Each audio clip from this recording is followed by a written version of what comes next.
window. If there is no tag and there's no driver present, a tow truck is called and we have the truck removed.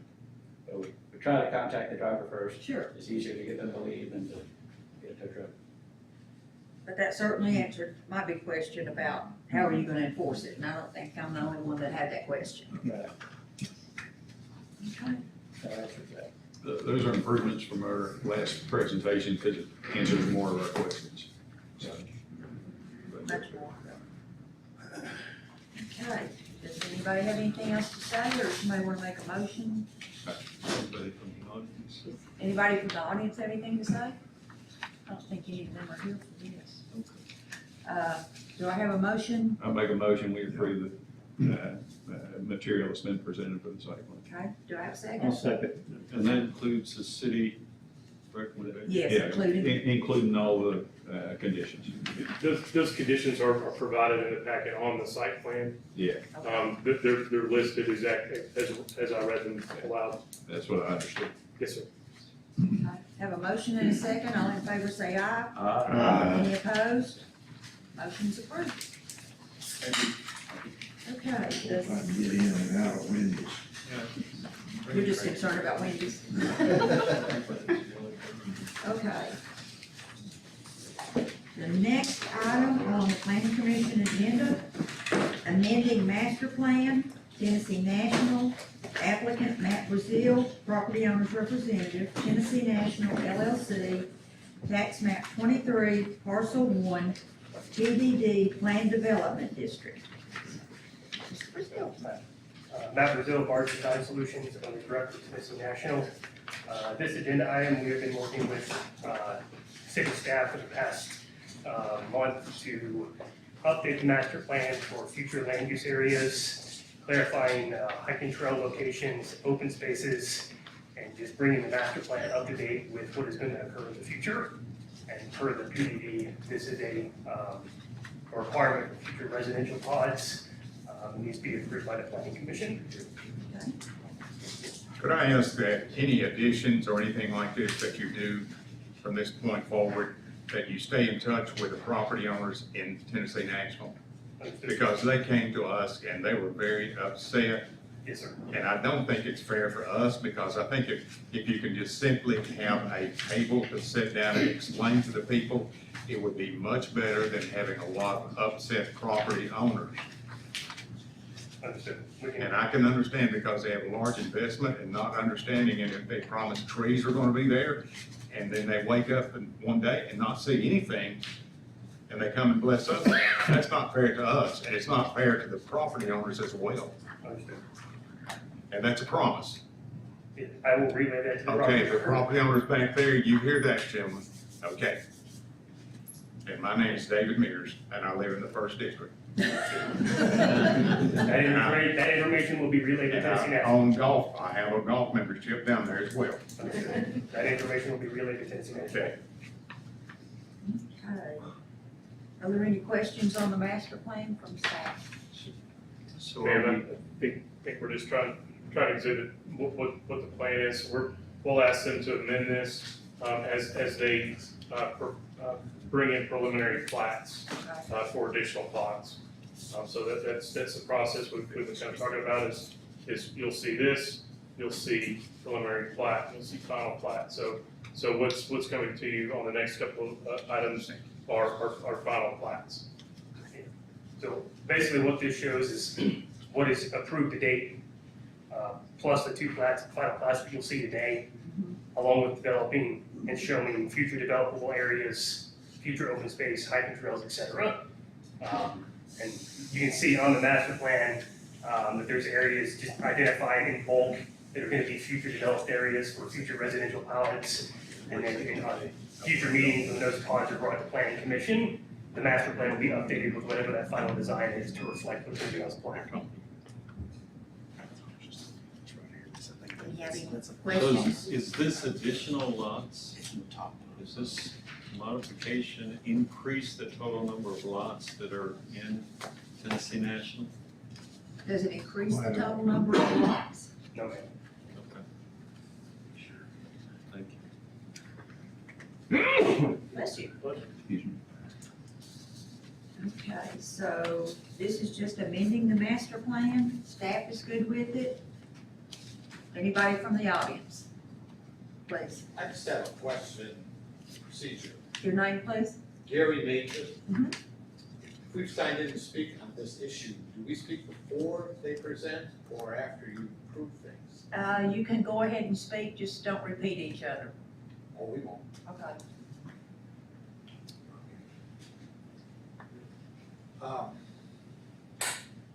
Thank you. My name is Gary Major. I'm a resident of Tennessee National. I just have three questions, and one was alluded to, thank you, about, when there's a master plan or a master plan change or something that's come before you, having it come before the residents would be nice.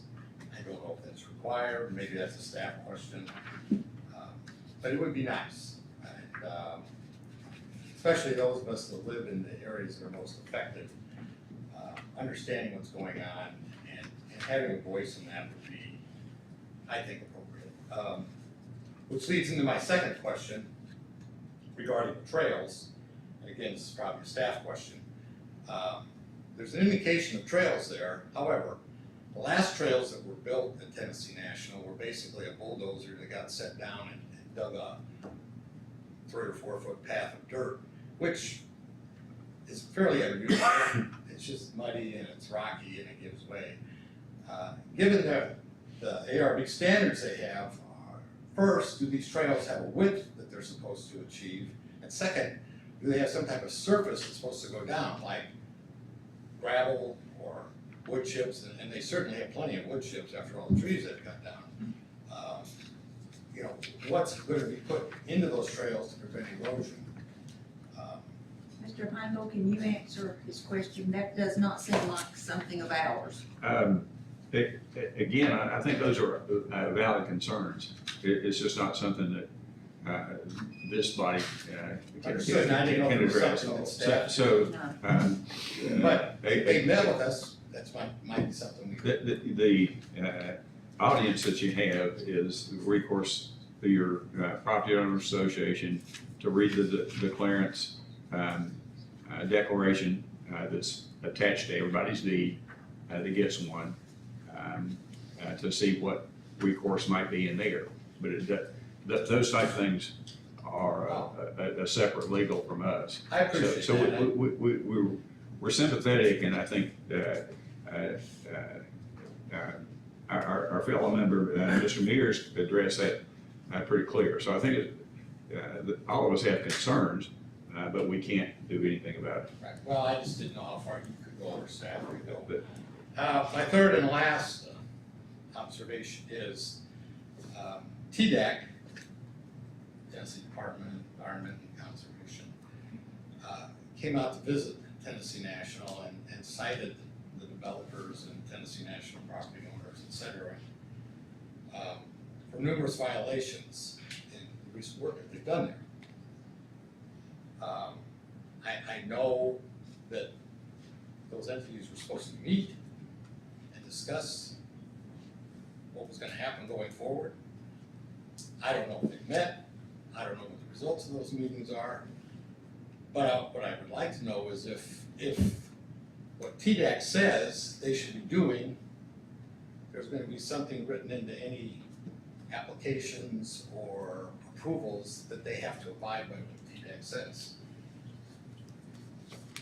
Can you answer that, please? Sure. TDOT will regulate that. They do have construction general permit notice of coverage for this area that's currently under development.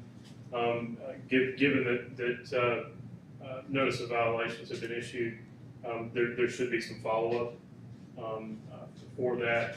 And I am aware of and have filed a copy of the stormwater pollution prevention plan that the state will administer and follow. And if they see that some of the erosion control measures are in place, then they will provide additional regulation. Thank you. Thank you. Mr. Smith? Mr. Smith? Yes. Good afternoon. My name is Randall Smith. I'm a resident of Tennessee National. On the trail plat that I believe you have a image of, it's the drawing with the red lines on it. That was in the zoning commission. Yes, that's it. Could I step up just a Sure, minute, you please? can see it right here too. Oh, okay. Come on.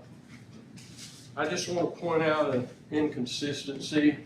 It really doesn't matter too much, but right in this area right here, this is the Tennessee National Swimming Pool.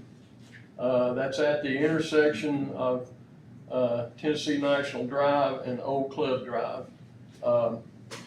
Right here, it shows this trail kind of bumping up and coming up into this area, which appears to be open.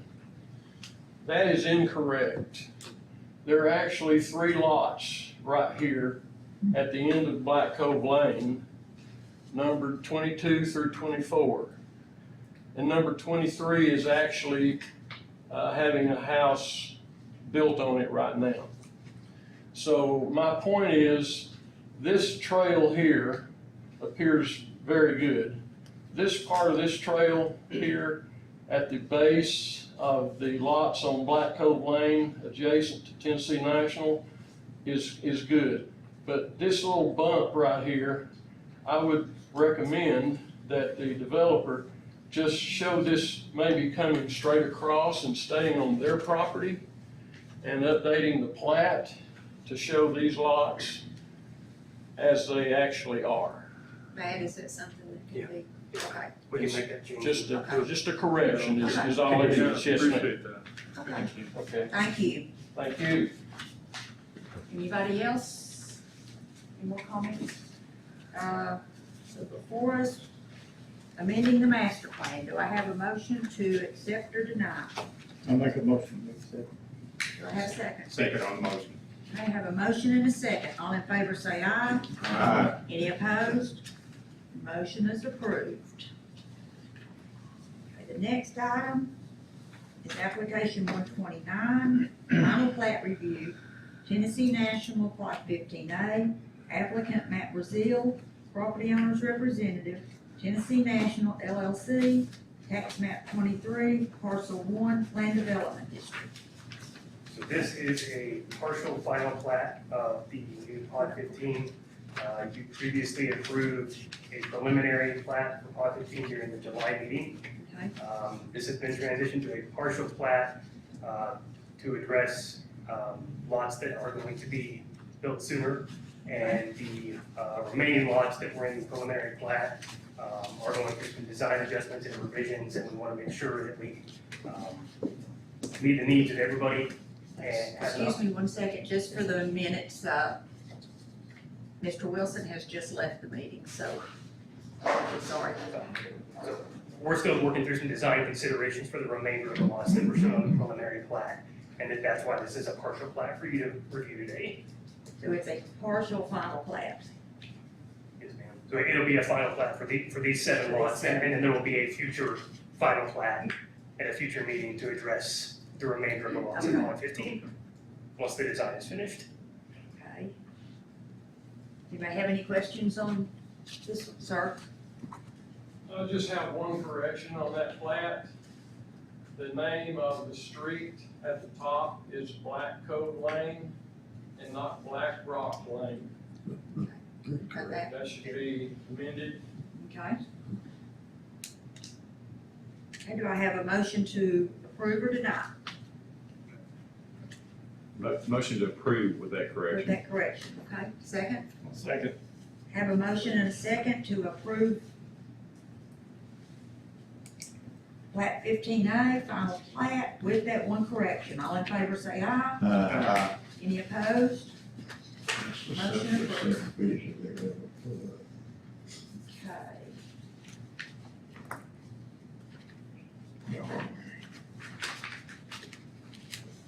Okay. Next item is application 130, final plat review, Tennessee National, Pod 17, applicant Matt Brazil, property owner representative, Tennessee National LLC, tax map 23, parcel 1, plan development district. And this is, you previously reviewed this pod as well for preliminary plat at the July Planning Commission meeting. There have been no changes to this plat, and it's just back for final approval. Okay. Any questions, any comments? I mean, I was wondering whether you got into it. Do I have a motion to approve or deny? I'll make a motion, we approve this final plat. Okay, do I have a second? Second. Have a second? I have a motion and a second. All in favor of approval, say aye. Aye. All opposed? It suits them, suits me. Motion approved. Thank you. Okay. What's that? The next one, River Road.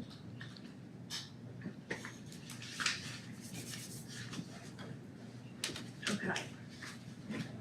The next item is E, application 123, request for rezoning of 2 parcels from R1 low-density residential district to small plan development district, SPDD, 2492 River Road, applicant Clayton Pingle, property owner Robert and Carrie Tripp, tax map 40, parcel 36 and 40 and 37, R1 low density residential district. Mr. Pingle, other side of the table. Thank you. Now I get to be judged. We don't judge. The property in question here is one that was put on the public market with a real estate company. I drive by this property every single day going to work. As do I. Uh, My neighbor, yeah. I first was exposed to what you're going to see some 40 years ago when Bill Russell, who a lot of the older folks certainly know, was our head of our county court then, county commission now, later general sessions judge. He asked if I wanted to go see a historic house. And I said, sure. And I was blown away. It had not been updated or redone on the inside. The exterior is pretty much like I saw it 40-something years ago. So when I saw it was on the market, I am too old to be doing more investing in developing, but I knew the historic value of this. It's on the historic register.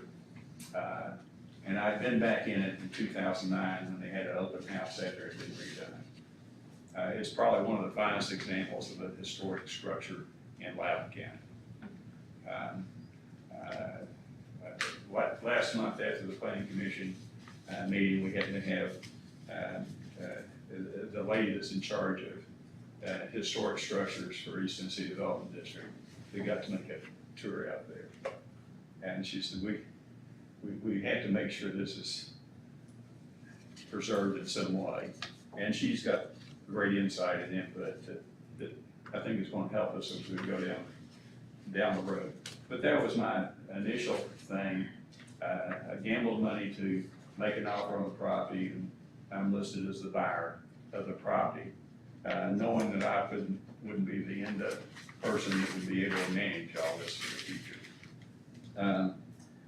The property's been owned only by 2 families since 1997, when the last big update started in 1997. The present property owners have lived there since 2017 and made some additional cosmetic things, and you'll see what I'm talking about from the historic value. The problem when I started evaluating how to do this was I ran into the way things have been pieced together over the years. There was not any consistent plan for looking at different zoning requirements, and things were just added as they were allowed, and it's both parcels together is on R1. And purchase this, you have to have a zoning that's gonna be consistent, even though those uses have been, those uses have been historically allowed. Nobody would take the time to invest in upgrade. There's areas pointed out on this map or the main features. Brooke, if you'll go to the first slide, these are gonna be a series of slides that go through the historic part of it and a series of what the house looks like right now, so you get an appreciation. This won't be all the rooms, there's probably 6 more rooms, and pictures aren't even shown on. But I'll just let you take a look. It's just marvelous, just absolutely marvelous.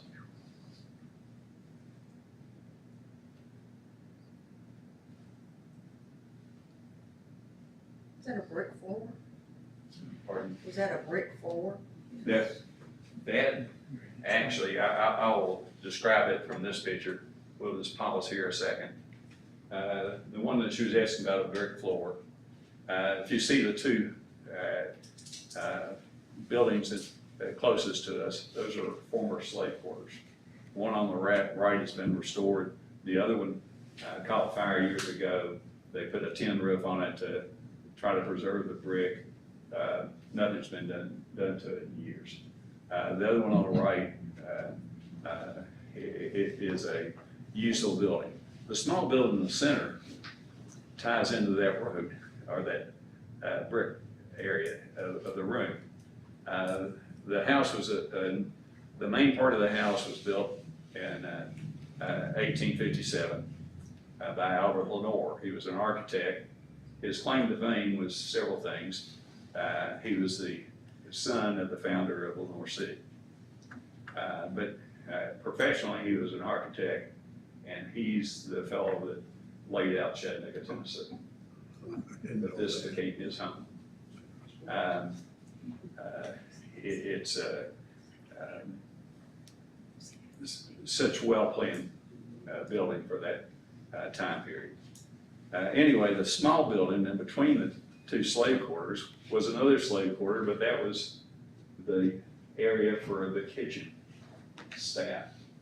And that, typical of these type buildings, the kitchen was separated from the actual house so that during the summer cooking season, it wouldn't overheat the house. Or if the kitchen caught on fire, it wouldn't burn the house down. Or if the kitchen caught on fire. But that brick room area was not part of the original house. There was a small addition that was added, and there was a brick road that ran from the curve on River Road, right after you cross the bridge, that led into the property, that went right in front of the property, all brick road, and the carriages would go right around the house, in between the kitchen and the rear of the house to park, but they'd let people off in the front. So the carriages would be stored in the back. Eventually, when they enclosed that, they physically tied a roofing system between the main house and the other and created that ring that you saw. So that was done in 1907. Okay. This use is going forward. Building on the right has been used for multi-uses in the past. It's been used for different small groups to have little meetings in. More recently, it has been rented as an apartment. So they've had people that have lived there on a rental basis. The building on the right has not been used for anything, but the plans are, and you'll see another slide later for another major structure. When we started looking at this, and I approached the fellow that I thought would be an ideal person for this, I have gathered what it's going to cost to make this more open to the public and a public type use, and help pay for the upkeep of preserving this.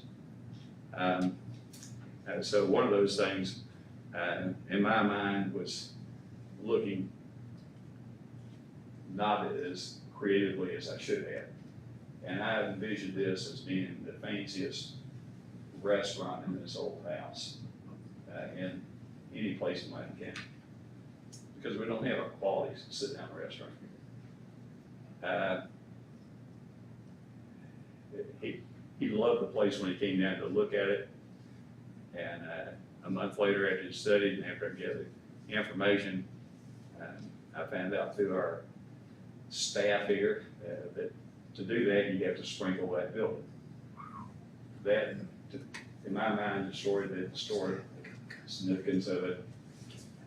Without making that comment to him, he came back and said, I'm not going to touch that building as much as I can preserve it just like it is. So this outside building, he's going to preserve the brickwork and to expand it back this way another probably 10 feet. We don't have the site drawings for it yet. And make that into your, for lack of a better term, a commercial kitchen. Okay, go to the next slide.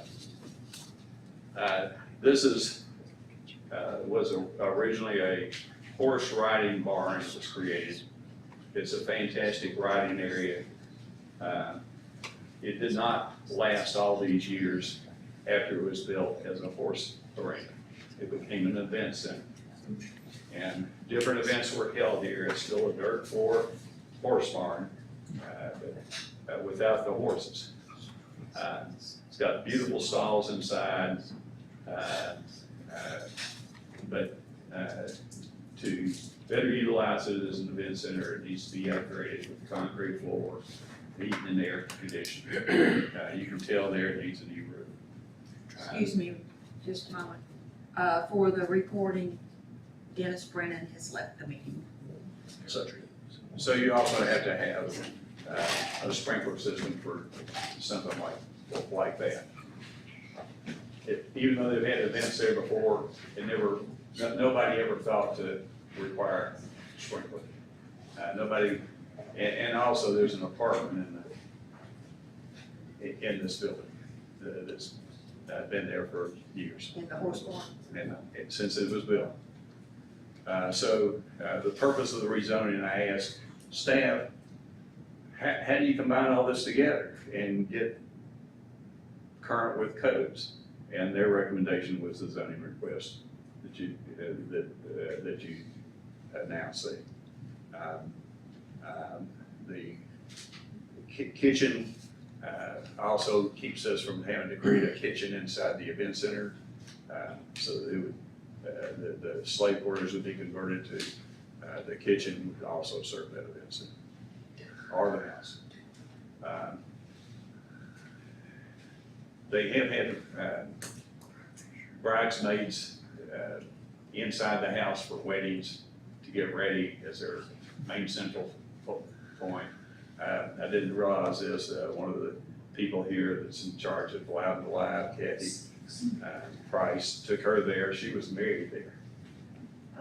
So that was quite some time ago. And she said, my favorite picture is standing and having my picture made on the front of the main house. Size of events, they've had 120 people in the house at one time. That's probably not up to code.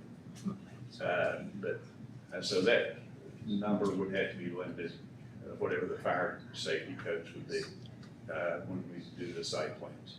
The event center itself has held about 200 people in past events. So that's what we're asking for the rezoning right now. So we move forward. If I understand the regulations, you have about a year to develop your site plan to come back to present that here. This request is a preliminary step of going to City Council for their approval. So I present this for y'all's consideration. Clarify me on where Sherry Kirkland has property. Pardon? Sherry Kirkland? Sherry owns the property just to, as we're looking at the property, just to the left of that. Towards Butler Drive. That's what I'm afraid. Or outside the fence. Outside that fence area to the left, of the property. If you go to the next slide, I would mention one other item. Is that inside that big building? That's the inside of the building. Wow, I didn't Does he store know buses anything in like there that. now? Mr. Tripp, who's one of the owners, teaches special education at the high school, also teaches the tennis team, also drives a school bus, he and his wife both. And they, when they, in school season, they park the school buses inside this barn, but when they were getting ready this year, I went out there to bring one of the people giving an estimate. There were 5 buses parked in there, and it was amazing to see those buses, because it only takes up a small amount of the space in the barn. These are examples, these are architectural features from the main house. And the idea is you incorporate these some ways into your improved event center appearance, either the entryways or whatever. And this is some examples of other equestrian barns that they converted to event centers. You can go online and look at videos and actually see a conversion in process. Clayton, how large would the event center be as far as square footage when it's complete? It's not gonna change square foot. With the exception of how you structure your entryways. There won't be any addition to the building, or that's the initial thinking. And How many square foot is it now? the total building with the stalls and everything, I'm told is about 14,000 square foot, so it's a big building. Madam Chair, just for the record, I'll be sitting in for Dennis Brennan, so we have a quorum Thank just you. for this item. And then, Mr. Pangle will come He'll be back, back. right, and then I'll dismiss myself, just for this You've item. got to only. leave. Yeah, just for this item. Okay. Ms. Pangle, in the future, are there any more buildings, being looked at to be constructed on Not either side of this property? If I understand correctly, what I present today, as far as the principal buildings, is all that we can come back without amending our thing, but we don't see the need for, there's a Nothing gazebo, at this time. there's an existing gazebo that's there, for example. I didn't include that in my comments. Okay. Well, one other thing you can show, you can see the house right there, then you see a rectangle. That rectangle represents 6 acres across the street. And on the first drawing, it said potential additional parking. Yeah. We hope not to have to use that at all. They've used the land that exists on the building side of the street, but I wanted to include that, so I at least alerted everybody that was a potential. The only If comment, that was done, you would have to have, or we would leave a tree boundary area around the neighbors on that side of the road. There's a flat area just right across the road there that could easily be leveled off, and then you would have the requirements to consider of getting people across the street. So if there was that type crowd at an event center, the owner of this property would have to work with the city and hire probably their own traffic control people for those events. the only comment Commissioner Brennan, Dennis Brennan asked us about the parking. If that was gonna be used for parking, could some of the trees be left? That would be our plan to Okay. do the He boundary. just asked me to ask that. It's better not to have to use that as part. Right. I'd be glad to answer any other questions you might have. Just speaking for the staff, this is kind of a special zone. Small planned development district has some requirements to it. One of which is a preliminary site plan review. So, another, it is a final site plan review. So this is a planned development district, so Clayton has presented today his idea for it, and he's requested to rezone the property. Just knowing that before it is enacted, he'll have to submit a preliminary plan, which is more detailed than what we've seen today, which will answer a lot of the questions about parking and how things are laid out exactly, and that would be brought before you. We need to also, we talked about that, is that the site plan would need to be approved preliminary as a contingency. And the other thing was, Yeah, so contingent upon completion of the small plan development district process and transfer of ownership. transfer of ownership. I'm sorry. I forgot, I'm bringing it one. Someone, just wait, there we go. I have a question. Okay, your name? I own the property that's Your name? Wanda Banks. Okay. I own the property that adjoins the additional parking. And that Across the property- street. Across the street. To the right, looking at this. Right. Okay, It's right adjoining that that portion of parcel 37. So that would be right almost in my front door. between there and the creek. Yes, I own on the same side of the creek as the historic house. So would that need to be rezoned if that was used as additional parking? Okay, so that's It's a included in portion the, of it in the back. That's included in this rezoning request. And the reason it was named additional is we don't even know that we'll need it. But if I'm correct, you have to include any potential use in this initial request for rezoning. That's why we included it. But you won't have to have reapproval if you You- decide to you'll have use to- that. You'll have to have reapproval for your final site plan. yes, they will have to come back. Mr. Spencer has a comment. It will come back for a site plan review that will be very detailed and have to show vegetation that would be left, exact location of the parking lot, how it would be laid out, the access. All of that would have to be shown and be reviewed, but it would not have to be rezoned. Well, as I know, I've owned the property for 30 years.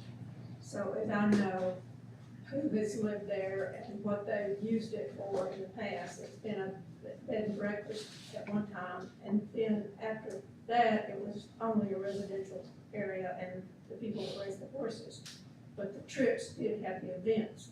But there is not enough space on historic property for much parking at all, so that across the street on my side would most definitely have to be used if it had any kind of crowd, since the property does not include the part that adjoins the event barn.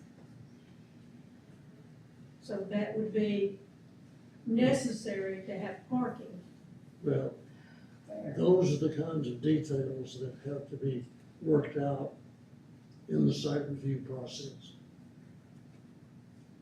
We'd have to show that, whatever the maximum capacity is that we have, there's a requirement already in the system that based on, the capacity of your buildings, you have to have so much parking space. Sometimes that's the limiting factor that you don't, use the total space for the event center for just people, you use it for some other type things. For example, some of the event centers have both a wedding chapel in part of it, that you have the same number of people that take up half the space for the ceremony, and then they just move into a reception area for the reception. So those we don't know yet. So we don't know the number of parking spaces. You can understand my point. Oh, yeah. In the fact that I live next door. Hard, yeah. And the fact that I live next door and, Sure. and the amount of traffic that's going to be involved in an event center. And there's two curves that are very sharp, one toward Loudon and the other one right there in front of my driveway. Yeah, with- That I'm concerned about. The line of sight distance for those curves has to be considered too. And that would be part of the, review. when The site plan review. Anything comes back. Any more questions? Anybody? Do I have a motion to approve or deny? Or make a motion to approve for preliminary plans. I'll second. Okay, this is a motion to approve for rezoning, and then the plans come later. Okay. Okay, do I have a second? Okay, I have a motion and a second to approve for the rezoning to send it to city council. All in favor say aye. All opposed? Motion carries. Thank you. Now we will play musical chairs.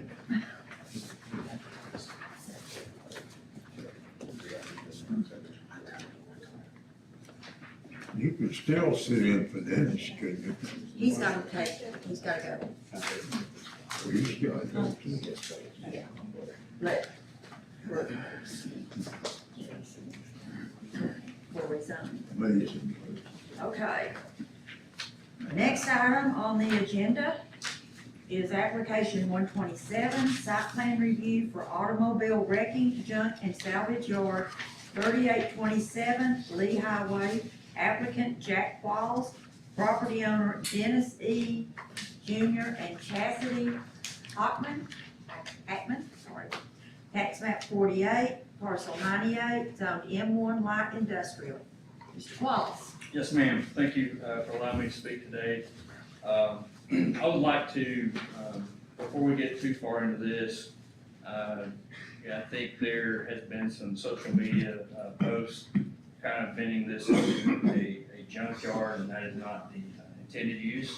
And so I don't want to get into a debate on a junkyard versus a non-junkyard. What I have solicited the business owner here today, I would like for him to kind of explain to this board the specific use in detail. This is an M1, it is zoned light manufacturing. Again, I've been working with staff to try to figure out, one of the things I'll say is there's not a specific definition in our code for what is considered a towing service, and I'm gonna let him explain his business.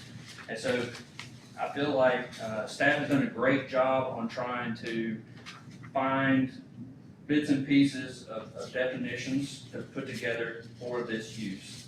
And so again, this is not I'll reiterate, I think when you see the title of automobile wrecking, which is in our definitions, that automobile wrecking definition is not located in any zone in our code.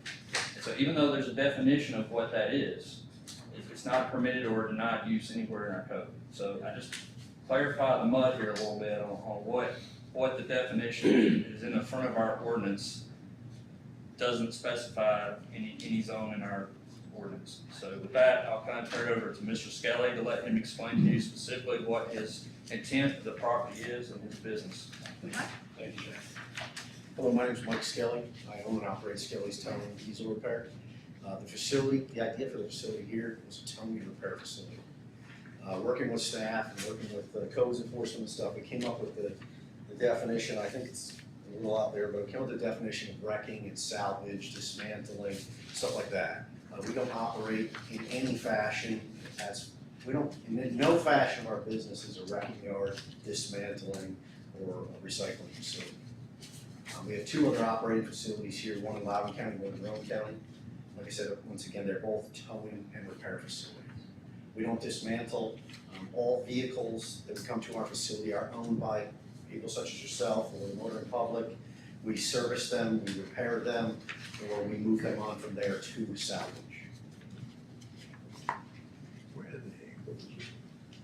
Where is this? So one of the things let's get it. I'd like for him to explain a little bit about the towing business and how when a vehicle comes in, how long it stays in the yard and those kinds of things. I think it's important to hear. So there's two different maybe classifications for a vehicle that would come into our facility. One would be repaired and one would be sent off to its final resting place, whether it be a junkyard, an auction, a scrap yard, somebody had an accident, something like that.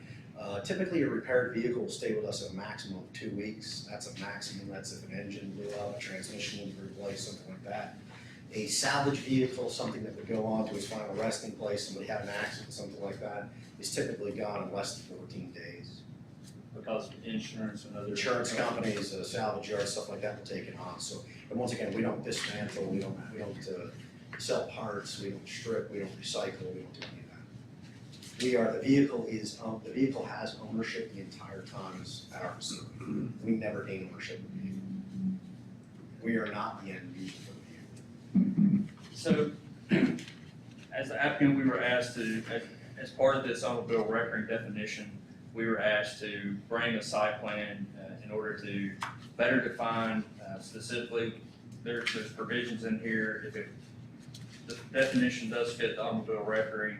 No automobile wrecking, junk, or salvage yard shall be permitted closer than 300 feet from any residential district. Second regulation there is all outdoor storage, salvage yard, and wrecking operations shall be conducted entirely within an enclosed, opaque fence or wall, except driveway areas from 8 to 12 foot in height. Storage between the street and such fence or wall is expressly prohibited. Any fence or wall erected in the screening proposed shall be properly painted or otherwise maintained in good condition. Again, we're just following some staff's recommendations of treating this like a automobile wreckery. However, now that you've kind of heard what the business model is, I would ask this board to consider, is it truly a junkyard, or is it something more of a towing service, which our code doesn't currently define? Staff? So, let's step off. We appreciate you guys coming. Thank you very much for describing their business. We felt like we understood the type of business they were doing, and it's a question of definition, okay? And all this has been a question of definition. It came to our attention that well, we already knew that there was a junkyard ordinance that the city has in place that does not allow new junkyards. So that question's been brought before us here at the last minute. We've talked to Jack about it, and I think he's expressed it to the owners that we had this question before us, and the question is this defined as a junkyard by state law? Chris is here with us, I think, he hadn't left on us. And what I stand up today to ask you is that because we have this question of law by city ordinance, I would ask that you would table this matter until we can speak more thoroughly on this chapter 3 of our city ordinance on junkyards and verify that our definition, that we're not breaking a law by approving this. So we would like to table it today and bring it back to you once we have this clarified through legal. And Jack did mention there has been some discussion about the difference between an automobile wrecking yard. There's also a reference to a salvage and junkyard in our zoning ordinance. All those things, we have discussed them and talked about them. This is a new issue, the city ordinance, and some feel that this meets the requirements of a junkyard as presented by our city ordinance. I couldn't answer that in 15 hours, which is exactly how long this came up and the question came up. I feel like we'd be doing a disservice to the owners of the business and the property and the board and the public if we didn't look at this thoroughly, and that's why we asked for the table. Travis, I have two questions. Yes, sir. Under the code currently, what would be the amount of cars that would be there on the lot at any one time? I think, is it 10? Is that the break off? Anything beyond 10 is classified as a junkyard? technically it's 9, if you get 10, you're a junkyard. And that's the definition, and David, I agree with you. That's the question that we've gotta answer, we gotta drill down on and verify, but you're right. State law says if you have more than 9 junk vehicles on a lot, and by nature, they may have more than 9, that it's considered a junkyard. And this ordinance says that if it is a junkyard, it's not allowed. So that's where we're at on the discussions. We wanna make sure we're not doing something wrong or out of order. And again, I ask that you table this issue till we can further discuss it. If this were approved, would you buy the property from the Hackmans?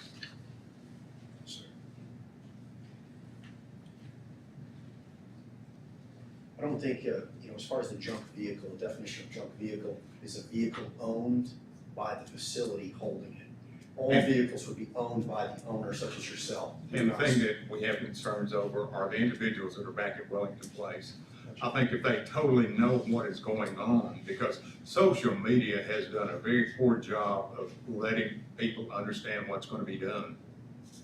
I think if they know and they understand, if you could sit down and talk with them, and communication would be the best remedy to try to resolve the issue.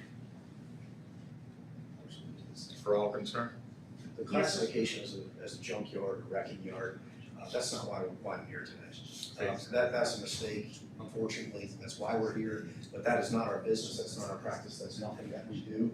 I have several locations, anybody can come and look at it anytime they like. We're no different than Integra's Bivens, it's right here on the corner, we operate the same thing that they do. They were grandfathered in from way back. When Bivens grandfathered in, James was grandfathered in from way before any ordinances. I've got several people down to speak, so. Could you come up here, please, sir? Could you come up so we can hear you? Again, my name's Lynn Millsap, I live in Wellington Place. The owner himself said he's gonna have a salvage operation there. And according to the city ordinance, that's not allowed. So I was gonna bring that point out. I think that's part of what staff's concerned with too, Lynn. Okay. Anybody else from back there want to speak? My name is Sherry Barnes, I'm property manager at Wellington Manor Townhomes, and can I present these pictures to you? Sure. And just start them on the end and we'll pass them.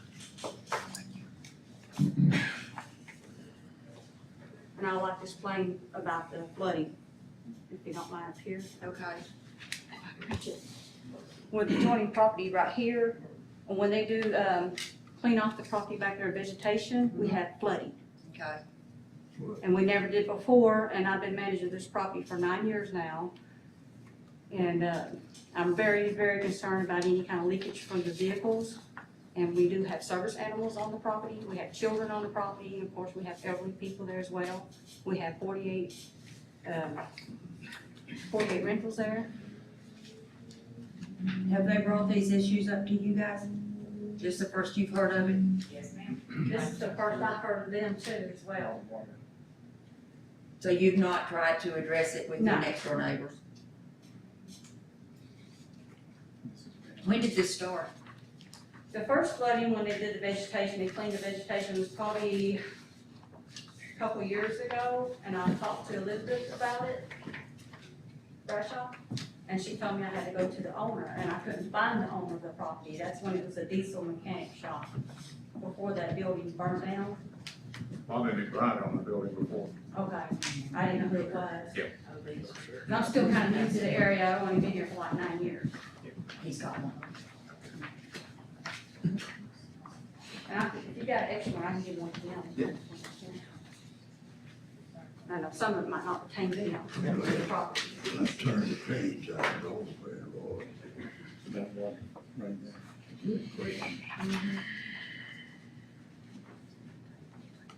Michael, anything else? Just wanted to add, the intent here was to, look, at the requirement for any type of wrecking, junk or salvage yard had a 300-foot offset. So we were trying to adhere to that that part of the ordinance. And also, where we couldn't, where there was a request not to, that we brought that to you as a variance, where you could apply other conditions to that. So, as Travis stated, we would appreciate the opportunity to go review the other things in definition that may drive a higher piece of how this application works. And Travis, could you also check out the flooding when you're out there looking at the site? Yeah, we'd be glad to look into that, Okay. and we'll talk to Sherry about it. Okay. Y'all have anything else? Okay, one more in the back. Two more in the back. One more Go ahead. thing, the owners of the property, they're in California, so they don't really know what's going on either. The owners of the apartment. Yes, in Willis Okay. Manor, Okay, they're in California, so Okay. they'd have to deal with me, I guess. okay. Thank you. Yes, ma'am, my name's Tom Toller, I live over off Georgia Street, so a little bit away from the property in question. In Green Acres? Well, I'm sorry, Green Acres? no, I'm just outside of Green Acres, the old Lumen place. Okay, oh, yeah. Concerns about property values, concerns about environmental impact of what they're planning to do there. I can certainly appreciate the desire to increase your business, no concerns there. Just want to make sure that it doesn't, we're seeing good growth in our properties. And I just want to make sure that doesn't get impacted. So I would ask for the support of the committee to ensure that doesn't happen, which I'm sure you guys want to do. So, thank you. I believe there's somebody else. I'm getting there, sorry. You're fine. My name's Eddie Ravage, and I live in Green Acres, I think most of y'all may know me. But my concern is a couple of things. Number one, I've lived up in that hill all my life. It used to flood where Wilmington Manor is and Wilmington Place for years. And the impact of clearing that, I can see would be a problem, just from the years I've lived there, 59 years. And my other question is if you're asking for a 300-foot variance just on that right of way, why are you not needing a 300-foot variance on the side where those townhouses are? Yeah, I can answer that. The two lines there, the one, if you look at where it says 100 foot, in that picture there, might be a little easy for you to see, the 100 by 100 foot storage yard, that red line is, the vertical red line is 300 foot from the residential Right here. manor, correct. And so it doesn't need a variance because it's not on the opposite side of that red line. The only variance is needed from the back of the property line forward toward the front of the property. Right, that's right. That makes sense. Think if I walk back here a minute, like, for example, just so you can see if you're closer, I don't want to, here's the yard they're talking about. This is the reason we needed the variance is because of the storage yard. This red line represents 300 foot for the residential district. This line here represents 300 from the back side of that district, so that's where we're asking the variance from the back side. Okay, so that's easy good. for you to see. Yes, sir. Okay. Thank you. Yes, sir. And then the other thing I would ask, and I know the city had nothing to do with this, that ain't any part of it, but we've already got some EPA problems back behind us where the John Williams property is. That they've been a mess on it for years. That he's been burning crap, we don't even know what it is. I'm just concerned about the impact of gas, transmission fluid, all kinds of fluids that may leak off these vehicles. I call my county commissioners, whoever your representative is, and let them know. Oh, we've been there for years. And they didn't have, they've been silent. But the only way it got stopped, man died. Is it stopped, Yeah. the burning? Yeah. No, we're still getting stuff off. It's not stopped. Yeah, it's supposed to have been stopped. It's not stopped. No, it's not. But unfortunately, that's county rather than city. Okay, and that's different property. Okay, I would just like to add as a property owner, I bought this property almost 8 years ago. There has been many things that have gone on that property before I even bought it.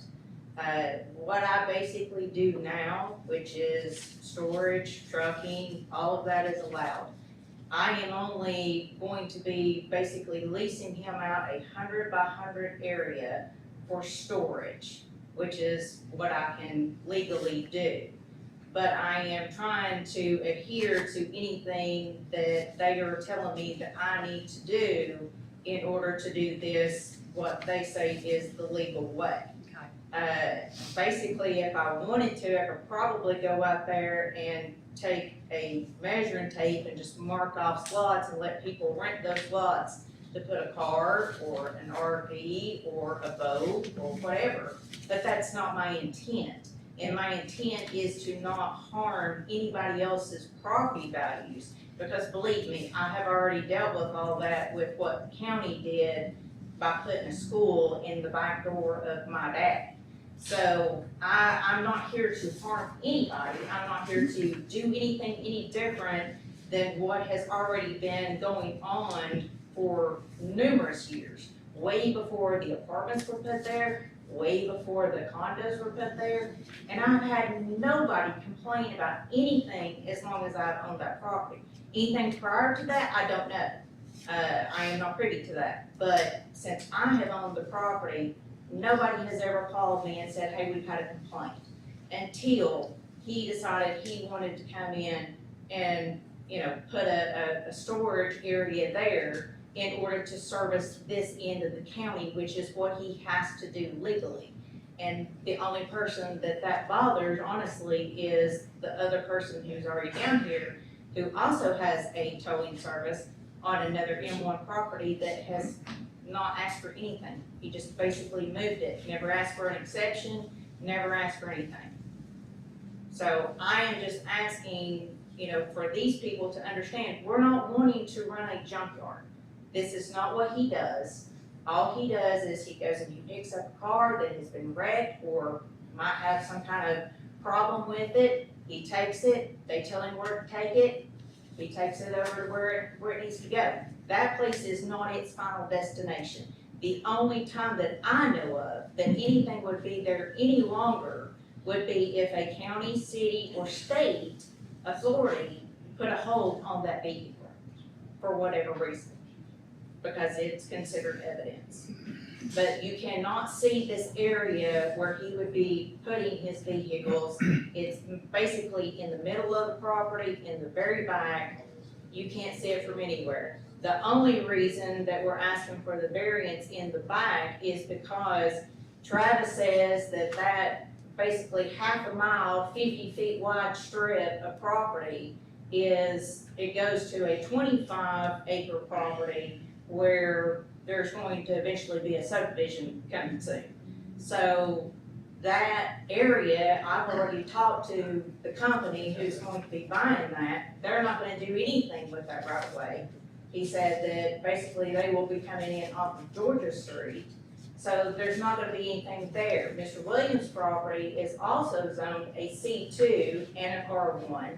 The property to the left of me is an M1, and the property across the street from me on both sides of the track is M1. So I'm really not doing anything any different than what has been going on for years, and we've never had an issue. I've never been told, had a phone call about this flooding. I will address that. I don't know why all of a sudden it's flooding, but I can't fix something if I don't know it's there.